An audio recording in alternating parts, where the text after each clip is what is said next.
प्रज्ञाभद्रा के नाम से जाने जाने वाला तेलुपा का जन्म 988 में चट्टीबाबू शहर में हुआ था, जो अब बांग्लादेश में है। वो ब्राह्मण जाति में हुआ था और तेलुपा विष्णुगर के राजा के पुजारी थे। उन्होंने अपने करलाय के लिए प्रत्येक दिन 500 सवारन संप्राभु प्राप्त किया।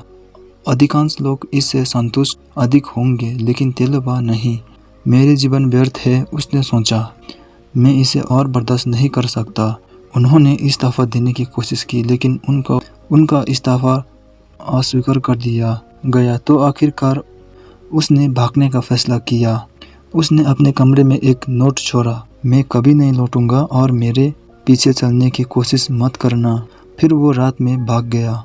वो सबसे पहले सोमपुरी के मंदिर में साधु बने। एक दिन एक डाकिनी एक दर्शन में उनके पास आई और उन्हें एक पत्नी के साथ चक्र सावर तंत्र का अभ्यास करने की सलाह दी। उसने ऐसा किया, लेकिन मठ ने उसे एक महिला पत्नी लेते हुए देखा तो उसे समुदाय से निकल दिया गया। एक अन्य अवसर पर तेलुपा को वज्रधारा के दर्शन हुए, जिनसे उन्हें महामुद्रा का सीधा प्रश्न प्राप्त हुआ। इस क्षण से उनका अभ्यास उनकी दैनिक गतिविधियों से अविभाज्य हो गया। वो दिन में तेल पीसने के काम करने लगा। रात तक उन्होंने बेसा के लिए एक बेसालय में उसके वकील और बाउंसर के रूप में काम किया। इस अजीब तरीके से अभ्यास और एकीकरण करते हुए तेलुपा ने एक महान बोध प्राप्त की। फिर वो एक पागल योगी के रूप में रहने लगा। वो मछुआरों द्वारा फेंके गए मछलियाँ खा रहा था।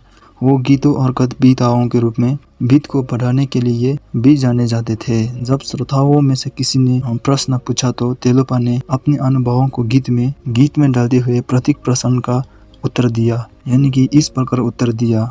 तेलुपा ने 2 गुफाओं में ध्यान किया और ध्यान की सही मुद्रा धारण करने के लिए खुद को भारी जंजीरों से बांध लिया। उन्होंने कई वर्षों तक अभ्यास किया और फिर हीराधारक वज्रधारा के रूप में सभी बुद्ध मन से मुलाकात की। उन्हें आज का कागी ब्रांच का दादा माना जाता है। उनके सबसे महत्वपूर्ण छात्र उनके उत्तराधिकारी बने और शिक्षाओं को आगे बढ़ाया और पारित भी किया। पशुपतिनाथ मंदिर परिसर में नेपाल का सबसे बड़ा हिंदू मंदिर 2 गुफाएं हैं, जहां तेलुपा ने अपनी सिद्धि प्राप्त की और अपने शिष्य नारोपा को दीक्षा दी।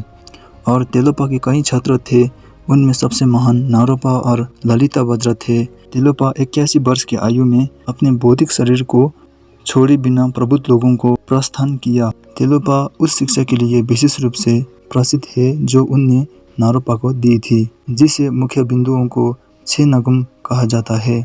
और उन्होंने सबसे पहले नारोपा को कहा, याद मत करो, जो बीत चुका है उसे जाने दो। और दूसरा, कल्पना मत करो, जो आ सकता है उसे जाने दो। और तीसरा, मत सोचो, अब जो हो रहा है उसे जाने दो। और चौथा, जज मत करो, कुछ भी जानने की कोशिश मत करो। और पांचवा में, निरंतर मत करो, कुछ भी करने की कोशिश मत करो। और अंतिम है विश्राम, आराम करो, अभी और आराम करो। और ये था एक सच्ची महान योगी भारत की तेलुपा की कहानी। और मेरे चैनल को लाइक शेयर सब्सक्राइब जरूर कर देना। मैं आगे इससे ही अच्छा वीडियो डालता रहूँगा। तब तक के लिए टेक केयर।